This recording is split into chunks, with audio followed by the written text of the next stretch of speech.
So ayun mga kamaster, no, shout out po tayo sa ating kamaster na Sir Aldrin Galgal, kay Ma'am Mikey Tablatin Santilices, Dionly Diendo, Astroboy TV, Albert Katakata, Regidor Ramu Ramirat, and Vision from Riyadh, Zosil Namokot, at kay Sir Joseph Boyok. Maraming salamat po sa inyong lahat mga kamaster.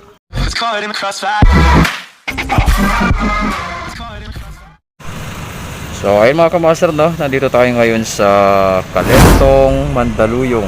Okay, so dito tayo mag-aantay sa Pure Gold, no, tapat ng Pure Gold Kalentong.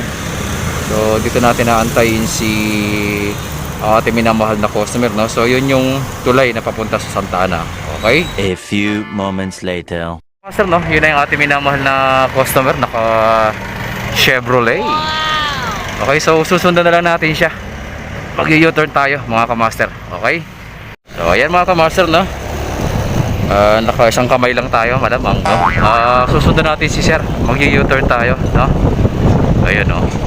Ha, nandito tayo sa harap ng Pure Gold Kalento. Okay, then mag-u-turn tayo. Yun.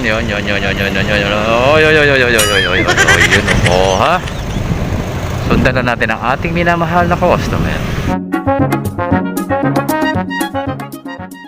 So ayun mga kamaster, no, Bismillahirrahmanirrahim. Assalamualaikum dyan sa ating mga kababayan sa Middle East, maging sa iba't ibang panig ng daigdig na inaabot ng ating video na to. So sa araw na ito, meron po tayo ditong nandito pala tayo sa Kalentong, Mandaluyong City, Namayan. Barangay Namayan ba, sir? Barangay Namayan, Mandaluyong City, malapit sa may Kalentong, no? So, meron tayo ditong refrigerator na tatak ay Samsung digital inverter. So, ang problema nito ay nawala yung lamig paunti-unti hanggang sa chinek ng Samsung mismo, then nilig test nila. Okay, nag-iwan sila ng service report.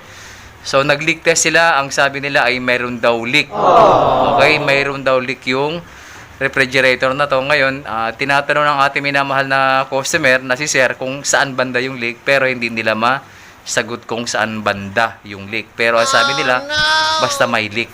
So, hindi na raw magagawa to. So, kaya nagpasaklulo na sa atin ang ating minamahal na si sir upang malaman nga talaga kung ano nga ba talaga ang totoong sira, kung may leak nga ba talaga o wala. Okay, so saksihan po natin sa araw na ito upang malaman natin kung may pag-asa pa nga ba talagang masolusyonan itong refrigerator ng ating minamahal na customer. So, naiwan ko yung dalawang ilaw ko, no, kung ating mapapansin, no, yan, no, flashlight lang gamit ko ng so, tara mga kamaster, no, so, samahan niyo po ko sa araw na ito upang masaksihan natin kung paano natin bibigyan ng solusyon itong refrigerator ni sir, o kaya ito pa nga ba ay may solusyon pa. Okay?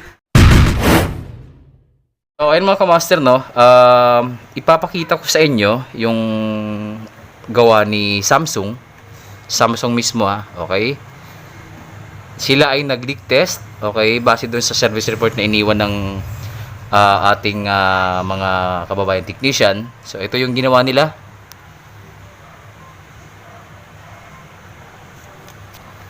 So, eto, iniwan na lang nila na tayo hindi naninira, hindi po tayo naninira, okay? So, pinapakita ko lang sa inyo na dapat hindi nila iniiwan na bukas yung tubo na to, lalo pat suction. Okay, so magkakaroon po talaga eksakto 100% magkakaroon ng moisture yan sa loob. Then magkakaroon ng form ng chemical reaction, then yun, magiging corroded yung windings. Pag saksak mo, boom, sira. Okay, so pangalawa, tinanggal nila to. Supposed to be hindi dapat tinatanggal to. Oh no. Okay, paalala mga kamaster, hindi talaga dapat tinatanggal itong part na to. Okay, kapag tayo magli-leak test, hindi talaga dapat tinatanggal ito. Okay? So, paalala lang, hindi natin sinisiraan si Samsung, no? Pero dapat kung magli-leak test ka, hindi mo tinatanggal to, hindi mo pinuputol to. Dito lang tayo mag-focus. Okay? Then, ito naman, kung magli-leak test ka, bakit walang hinang? Oh, no! Okay? So, dahil na sinasabi nila na may leak, maaaring may leak dahil hindi nyo hininangan yung capillary. Okay? Eh di habang nag-aano kayo, nagliligtas kayo, di dito naman sumisingaw yung refrigerant. May leak nga. Tama? Dapat hinihinanga natin tong capillary para wala talagang lalabas na pressure. Okay? So, yun lang pinakita ko sa inyo yung ano no, yung itsura ng refrigerator na chinek up at niligtas ni Samsung. Then itong filter dryer,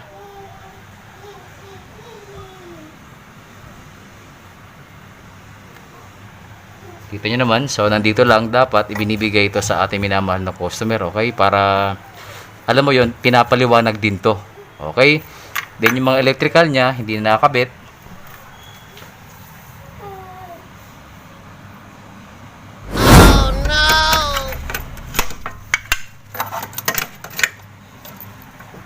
Okay, tayo po ay ulitin ko, hindi po tayo naninira, okay mga kamaster?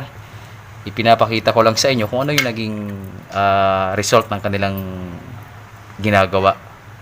Okay, so dapat ayusin natin. Okay, kasi syempre Samsung talagang ano yan isa siyan sa mga leading brand ng ating panahon. Okay, pagdating sa mga appliances. So sana pagdating naman sa mga ganitong performance, ayusin naman natin. Ipagmalaki natin na tayo ay Samsung. Okay, so hindi dapat ganito ang ating inaasahan na performance. Okay, so since na ganito to, abay mag-leak test din tayo. Okay mga kamaster, so magpi-perform tayo ngayon sa araw na ito ng leak testing kasi ang na pag-usapan namin ng ating minamahal na customer ay magli-leak test muna tayo para malaman natin kung ano nga ba talaga itong sira, may leak nga ba talaga, kasi sabi ng Samsung ay posibleng palitan na daw yung yung compressor. So ang sabi ng ating minamahal na customer ay nag-alangan siya, kaya nagpasaklolo na sa atin. Okay, so tara, i-leak test na po natin to step by step mga kamaster. Okay, A few moments later. mga kamaster, no, may nakita tayo dito na isang bagay na dapat meron, nag-leak test sila pero walang pito.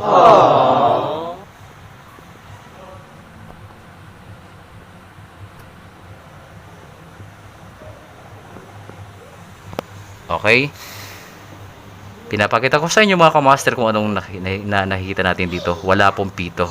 Okay, so lalagyan natin siya ng pito para makapag-leak test na tayo. Okay, ayun mga kamaster, no, tinagpan ko yung yung name ng service center, no, pero syempre Samsung yung unit, Samsung din papakita natin. So ito yung service report ng ating minamahal na mga kababayan. Okay, sabi nila nag-leak test sila sa high side 370 PSI. Wow. Mukhang hindi talaga totoo to, no? 370 PSI sa high side. 100 PSI lang mga kamaster. Sapat na 'yun kasi kung 370 PSI, posible magkaroon tayo ng problema sa sa ating mga tubo. Okay? So sabi ko nga hindi tayo naninira, pero dapat tama yung data, no? So 370 PSI to 255 high side. Okay? Sa low side naman, nag-leak test sila ng 235 PSI. Okay? High side 370 PSI. Schedule on Wednesday. Okay? Ang sabi kasi dito, compressor pipe emerged less. For leak test first, not cooling both compartment need compressor pipe emerge and system reprocess. Okay, so ito yung service report ng ating mga minamahal na technician sa Samsung. Okay mga kamaster, no, hihinanga muna natin to, then pinapasok ko muna si baby sa loob dahil harm po sa kalusugan na itong gagawin natin, lalo yung usok, lalo pat R600 to. Okay, so meron tayong isang electric fan. Okay, yung electric fan ay nakatutok doon sa labas. Okay mga kamaster, so isang electric fan lang po ay sapat na. Okay, so hinanga muna natin yung itong capillary para masarado natin, then maya maya ay mag-leak test na tayo. Okay,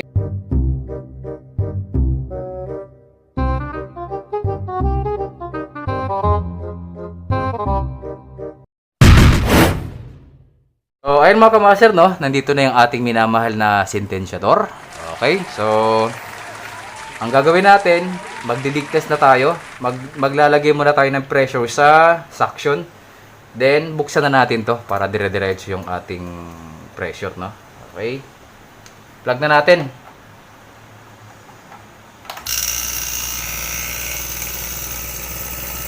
Paabutin natin siya ng at least mga 125 to 150, depende.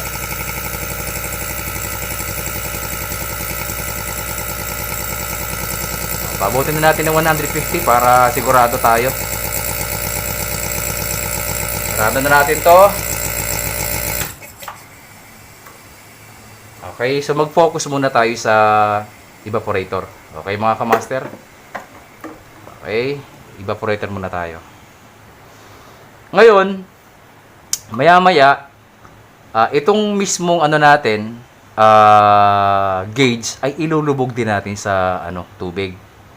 Okay? Kasi minsan nadadaya tayo eh. Nasasabi natin na, oy, may leak yung refrigerator mo. Yung pala ang leak talaga. Nasa gauge mo lang. Oh, yes, Okay? Daddy. So, kailangan para fair, leak test din natin yung ating gauge, tama po ba? Sa pamamagitan ng paglulubog nito sa tubig. Okay? So, ang isusunod natin ay magkakarga naman tayo sa discharge. Okay? Buksan na natin 'to. Then i-release muna natin 'to. Ayun. Then karga na tayo.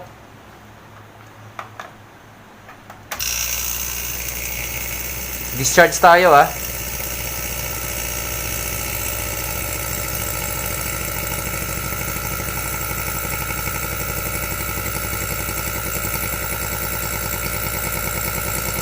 150 rin, mga 150. Okay.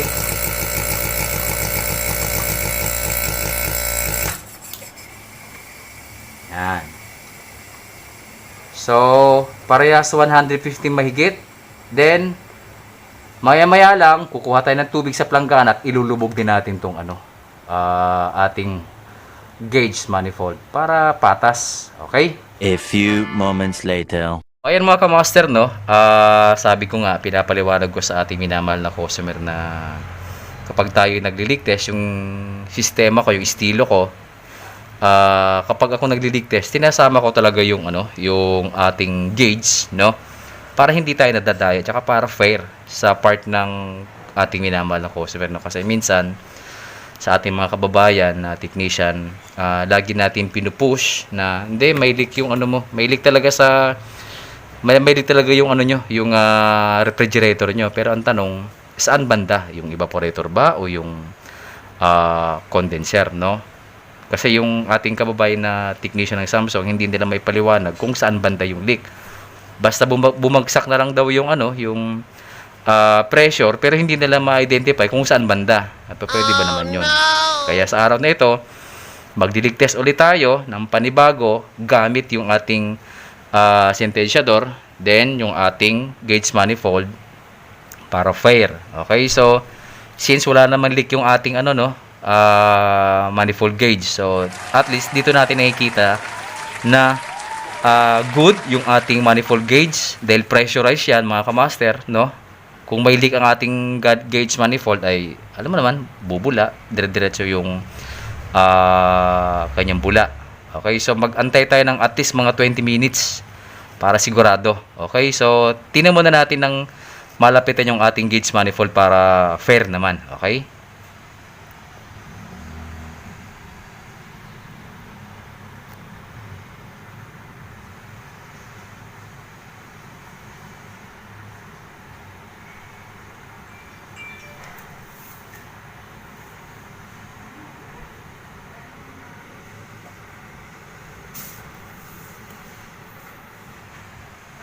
Okay, so maayos, good yung ating gauge. Okay, so maya-maya magkakaalaman yan after ng 20 minutes to 30 minutes. Kung bababa yan, edi malalaman natin kung saan banda yung leak. mga kamaster, kung sa evaporator nga ba o sa condenser. Okay, so mag-antay pa tayo ng medyo matagal-tagal na oras. Okay? So, ayan mga kamaster, no? Mag-iisang oras na, pero still nasa 175 at 175 yung high side, yung isa naman 100, ano ba to? Mga 160, mga ganun. At least hindi bumaba yung pointer natin sa 150. Okay? Kagaya na sinasabi ng ating mga minamahal na kababayan na Samsung na may leak daw, bumaba yung yung pointer, pero sa pagkakataon ito wala naman eh. Okay, so habang nagli-leak test tayo, edi mag-evaluate tayo ng system, susulitin natin yung binabayad sa atin ng ating minamahal na customer para happy naman. Okay, so Yes, Daddy. kunin natin yung resistance windings ng ating compressor, no? Kasi ito yung sinasabi ng ating minamahal na customer na hindi naman chinek ng Samsung. Ang sinabi lang ng Samsung, palitan agad ng compressor. Nagtataka ang ating minamahal na si Sir, bakit papalitan agad ng compressor, hindi niya nga na-check. Tama. So bago natin sintensyahan na palitan na ng compressor, kailangan may sapat tayong basihan na may papakita sa customer na ito nga, kailangan ng palitan ng compressor yung refrigerator mo. Pero as long as wala tayong pinapakitang katibayan na sira ng compressor, wag natin sabihin na palitan agad ng compressor. Okay, so ngayon, check upin natin, kukuha na natin ng resistance windings yung compressor. Okay, so nakaset tayo sa ohms. Okay, paalala, ito po ay 3-phase na R600. Okay, so may nag-chat sa akin kagabi na, Kamaster, pwede mo bang gamiting UVW instead na CSR? O sige, gamitin natin terms yung UVW kahit hindi natin alam kung saan banda doon. Okay? Pagbibigyan natin yung ating kababayan na technician from Pulanggi, Albay. Okay? So, gamitin na lang natin yung nasa taas. Okay? Yung VW, kahit alin na lang doon. Okay? Kasi, may tanong pa siya, Kamaster, pwede ba magkabaliktad yung UVW? Pwede. 3-phase naman yan. Walang problema dyan. Okay? So, gamitin natin yung yung nasa taas. Okay?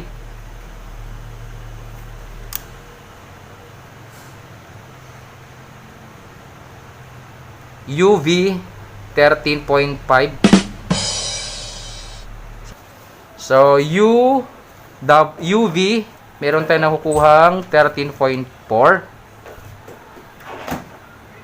13.4 ohms. Okay, then U naman tsaka W. Meron tayong nakukuhang 13.3 UW 13.3 ohms. Nakakapanibago mga kamaster, no? Then BW tayo.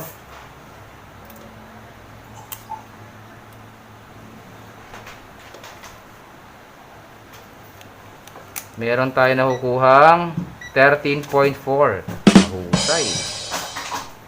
Then breakdown natin. UV 13.4 ohms, UW 13.3 ohms, tsaka VW 13.4 ohms. Okay, so maayos yung ating compressor resistance windings mga kamaster. Okay, so maya-maya lang papaanda rin natin siya para magkaalaman. Okay, kung okay pa yung mechanical system ng ating compressor. Okay, kasi base sa nakikita nating data, okay, halos equal sila, point lang nagkakaiba. Okay po ito. Okay?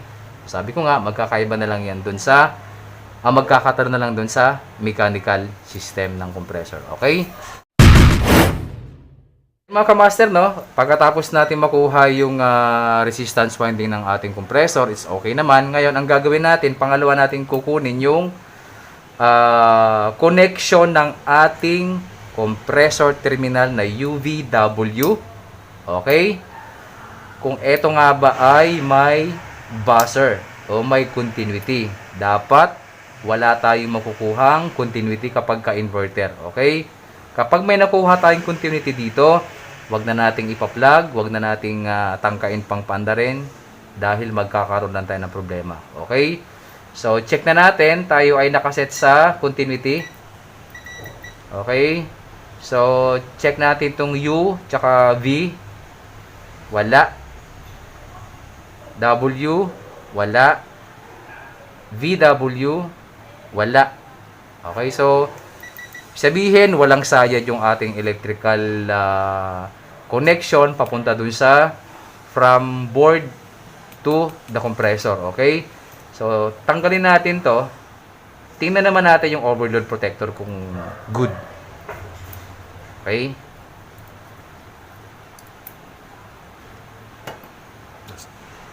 Then, kuha na natin ng parameters data tong overload niya. Okay? Dapat may makuha tayong buzzer base sa kanyang connection. Okay? Yung mahusay, oh. Pwedeng pakasalan to, oh. Dapat hindi magbabago, yung ating buzzer. Kasi pag napuputol yan, di palitan na natin. Kasi, sabihin, hindi na maayos yung contact ng ating overload protector sa ating electrical terminal. Okay? Okay, yan, oh. Okay? So, good yung ating overload protector. Yan. Ang gawin naman natin, kunin naman natin yung grounding ng compressor terminal. Mamaya kasi, hindi nga okay nga yung winding resistance natin, pero grounded naman. Okay? Paalala, UVW yung ating gagamitin ngayon base sa request ng ating minamahal na si Sir Nilo Araujo Jr. ng Pulangi Albay. Okay? U to ground, wala. V to ground, wala. W to ground, wala. Okay, so ang gagawin natin, since na okay tayo lahat dito, mag-proceed tayo doon sa board. Okay? A few moments later. Mga master, no? Baklasin muna natin tong board. Actually, nabaklas ko na. Okay? Then, kuhanan muna natin to ng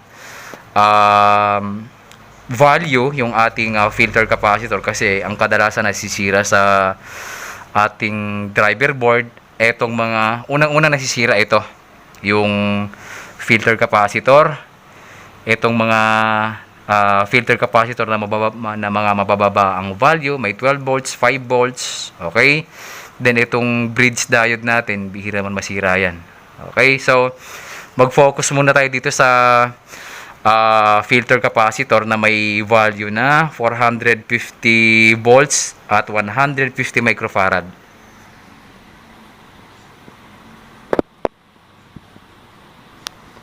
Okay? So, check muna natin yung kanyang filter capacitor kung tama pa nga ba yung kanyang microfarad. Kasi kapag mababa ang value nito mga kamaster, asahan nyo na yung ibabato niya na voltahe doon sa compressor ay unstable. Ika nga. Okay? So, bibigyan ko kayo ng tips sa araw na ito. Okay? Kapag tayo mag-check ng driver board ng ating refrigerator, kuhanan nyo muna ng value yung filter capacitor. Okay? Kasi nga, kapag mababa ang value ng filter capacitor natin, halimbawa 150 microfarad, 460 volts, ang asahan nyo ng ibabato niya na voltahe sa ating system o compressor ay mababa din. So, unstable. Okay? So, kapag hindi maayos yung voltahe ng ating compressor na ibinabato ng ating board, ang filter capacitor, asahan mo na mahina rin yung kanyang performance, mga kamaster. Okay? So, kailangan may makuha tayong 150 microfarad. Okay?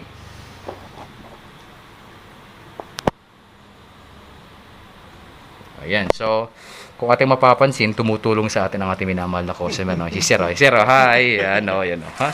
Kasi, si Sir po ay isang architect. Okay? Pero, friendly si Sir. Okay? Kasi marami nang natututunan si Sir sa atin ngayon eh. So, tagahawak si Sir ng ating tester. At the same time, tagahawak pa ng camera. O, saan ka pa? Diba? So, ayan, no? Check muna natin yung capacitor.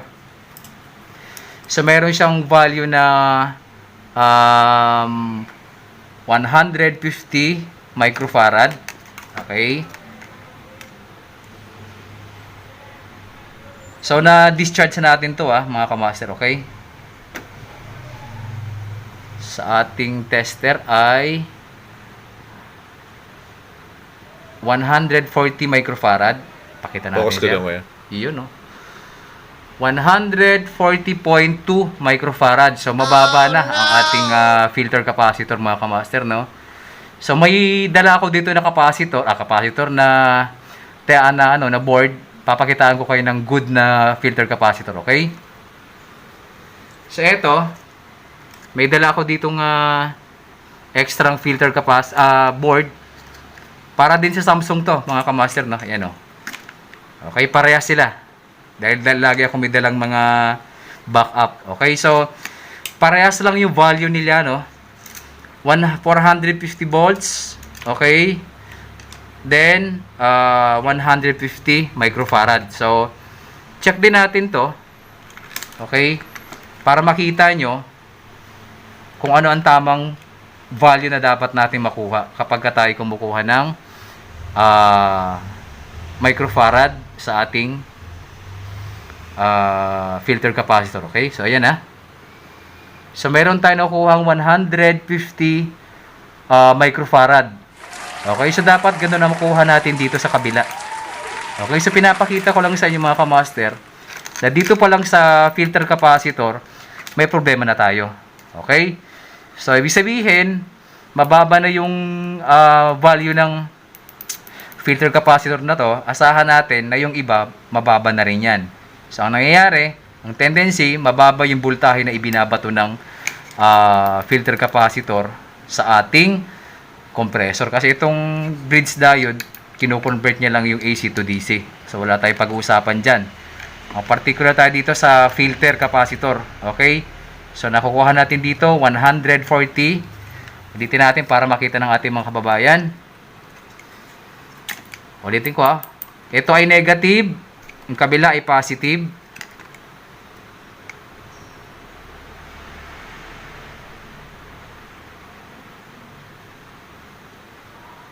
$140.2 microfarad. So, mababa na. At least may idea kayo mga kamaster, no? Ganun po yung pag-check. Ito namang isa.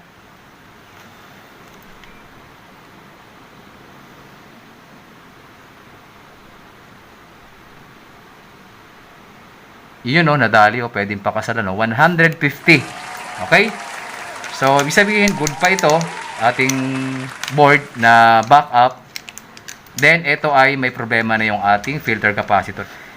Anytime, pwedeng bumigay yung ating board. Board yung ating capacitor at isusunod niya yung compressor.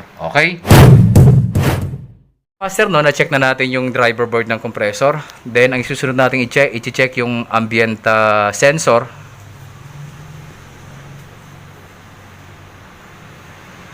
Okay, so pagka mga ambient sensor mga kamaster, dapat ang makukuha natin na value dito ay 4.2 to 4.3 kilo ohms. Okay, so check natin to para sa ating mga kababayan na kapag meron tayong ambient sensor, ito yung good na value kapag ka ambient sensor. Dapat may makuha tayong 4.2 to 4.3 kilo ohms. Okay, kapag bumaba tayo, hindi ko sinabing sira. Pwede pa yan, pero mababa na yung value. Okay, so check natin.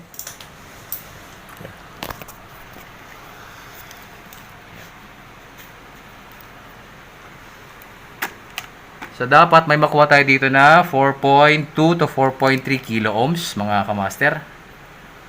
Okay, nakaset tayo sa ohms resistance. Okay, so ang nakukuha natin ay 4 kilo ohms. Okay, dapat 4.2 to 4.3 kilo ohms. Okay, so mababa ulit yung ating reading, no? Ito ay dito sa ambient sensor. Ito 'yon mga kamaster.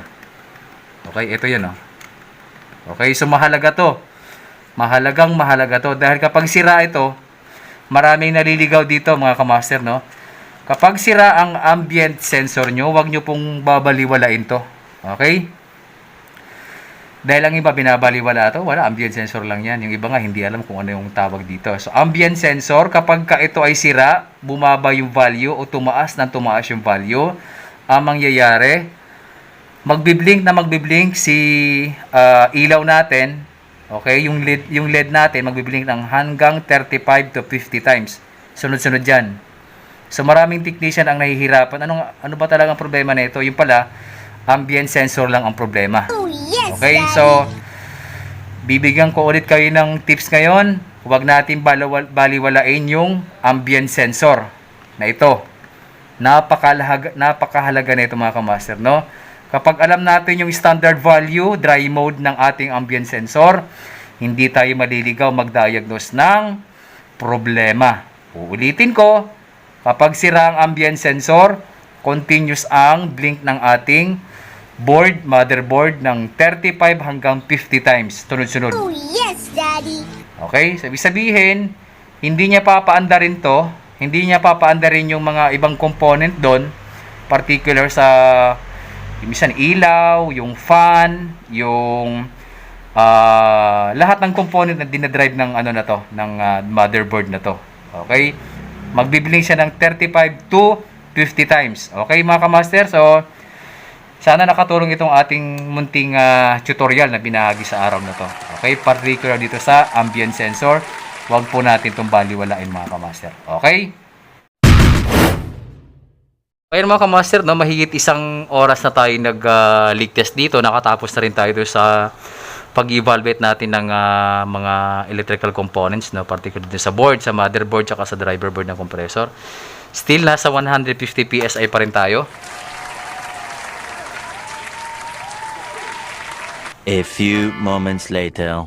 So, sa pagkakataong ito, sana makapagbigay tayo ng maayos na tutorial tips sa ating mga kababayan. Okay? So, ang pagkuha ng voltahe, kukunin natin yung negative side part ng ating filter capacitor. Negative, ito yung negative. Yung positive, yun na yung output ng papunta sa compressor. Okay?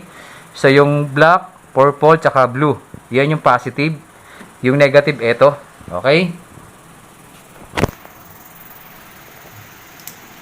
So, ang pagkuha niyan, yung isang test prod natin ay naka-automatic, dapat naka-plug na dito. Yan. Iwanan mo lang yan. Para hindi tayo nalilito. Okay? Yung negative, ito na. So, meron tayo nakukuhang 123 volts. Supposed to be 160 to 180. Okay? So, paalala, gumagana ang compressor, ha? Yan, o. Pero mamamatay din yan. Hinahabol lang natin na makakuha tayo ng voltahe actual. Okay? So, ulitin ko. Negative. Negative side. Ito yon. Ito yung tamang pagkuha ng voltahe, ha? Ayan, o. Negative. Tapos yung positive nandun na sa terminal, papunta sa compressor. Okay? Yan o, negative. Yung isa nandun na sa kulay black. 122 volts. Dapat 160 to 180. Okay? Ililipat naman natin dito sa purple. Yan, tusok lang natin. Okay? Then, balikan natin yung negative. Diba? Ito sinasabi ko na unbalanced, unstable. 118. Tama ang ating data kanina. Okay? Dito nagkakaproblema. Ito po mga kamaster ay live natin kinukuha. Okay? Live. May problema ang ating filter capacitor kaya yung voltahe binabato niya sa compressor ay hindi tama, hindi akma, unstable. Dito sa purple, ang nakukuha nating voltahe ay 103. Okay? Ito naman, dito naman sa blue,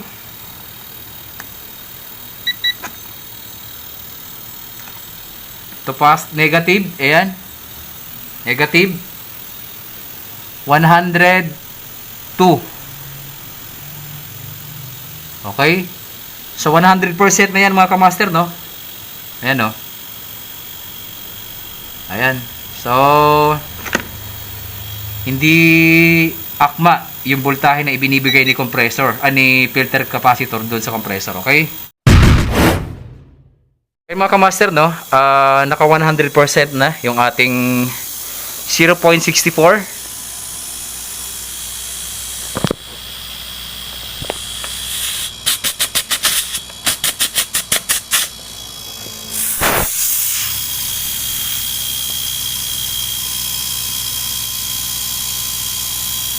A few moments later.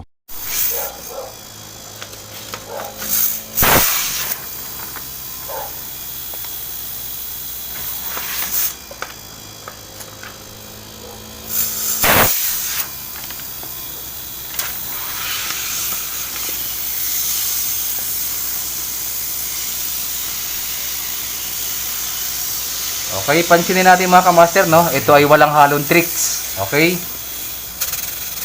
Okay, walang halong tricks yan. Okay, yan, no? Okay.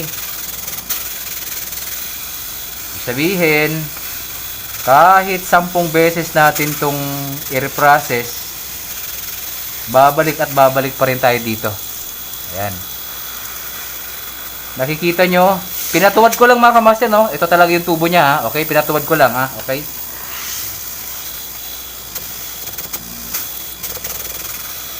Okay.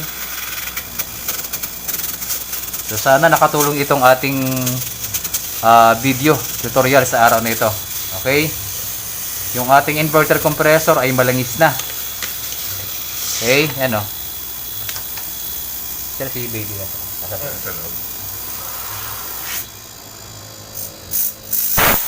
Yan.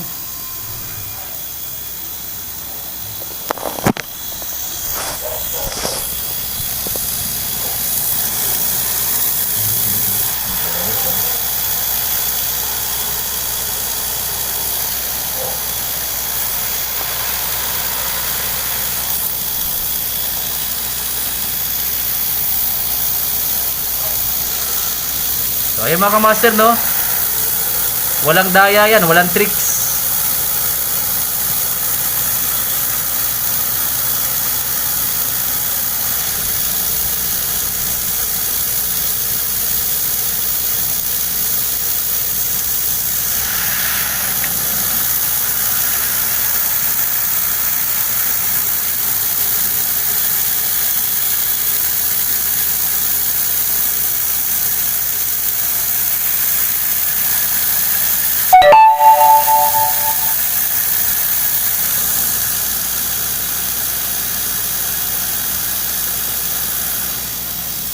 Okay, so ito yung ano, sapat na yung ating ginagawa ngayon para sabihin sa ating minamahal. Actually, kasama natin si Sir. Ito si Sir, oh. Ayan, oh. So, tuwang-tuwa si Sir sa nakikita niya sa araw na ito. Kahit sabihin natin may problema yung kanyang refrigerator, pero talagang namamangha si Sir sa mga pinapakita natin sa kanya kasi kumpleto. Master, no, panibagong papel ulit. Yan, oh, sumusukan ng langis, oh. Ayan, okay. Ebidensya. Pangalawang papel.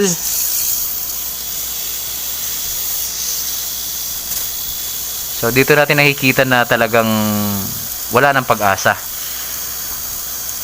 Sabi ko nga sa inyo kanina mga kamaster, yung ating resistance windings ng compressor ay equal, halos equal, good. Gumagana pa, good ang ating resistance windings. So natural lang dahil nga gumagana pa, pero sabi ko nga magkakatalo yan dun sa mechanical. Ito na yung mechanical na sinasabi ko. Okay? Ayan, o. So ito yung sistema ni Kamaster na hindi ginawa ng ating minamahal na mga kababayan na Samsung. Okay? So ayun mga kamaster, sintensya na natin to. Okay, compressor na to mga kamaster. Okay?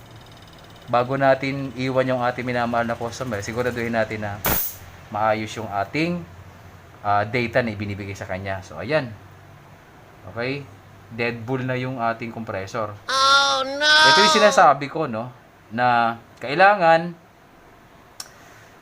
siguraduhin natin yung mga data natin doon sa taas, yung filter capacitor ay kumpleto yung microfarad. Okay? So, yan, no? Ito yung sinasabi ko, nag-intermittency compressor, intermittent function. Ngayon, puntahan natin yung driver board.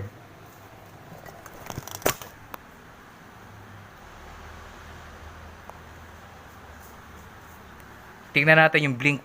Unahin muna natin si driver board.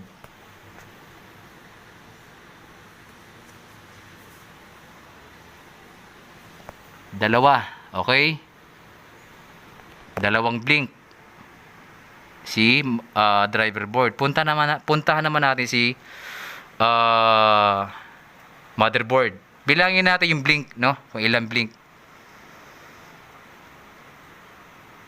1, 2, 3, 4, 5, 6, 7, 8, 9, 10. Yun, no? O, ha? 1, 2, 3, 4, 5, 6, 7, 8, 9, 10. O, di... Yun yung sinasabi ko. Kapag 10 blinks, tapos dalawang blinks dito, ibig sabihin, compressor na to. Okay? So, ito ang pinapakita dito. Mababa yung voltahe na ibinibigay.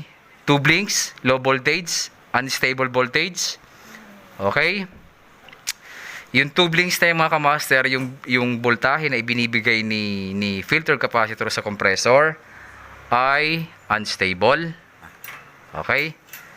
So, ganito lang po ka-simple mag-analyze ng problema, mga kamaster, no? So, hindi tayo magsasalita dito kung wala tayong sapat na basehan. Yung microfarad, 140 microfarad, mababa na yung value. Then, mababa na rin yung voltahe na ibinibigay, 2 blinks. Then, dito ay 10 blinks. Ibig sabihin, sinasabi ng ating motherboard na compressor na yan.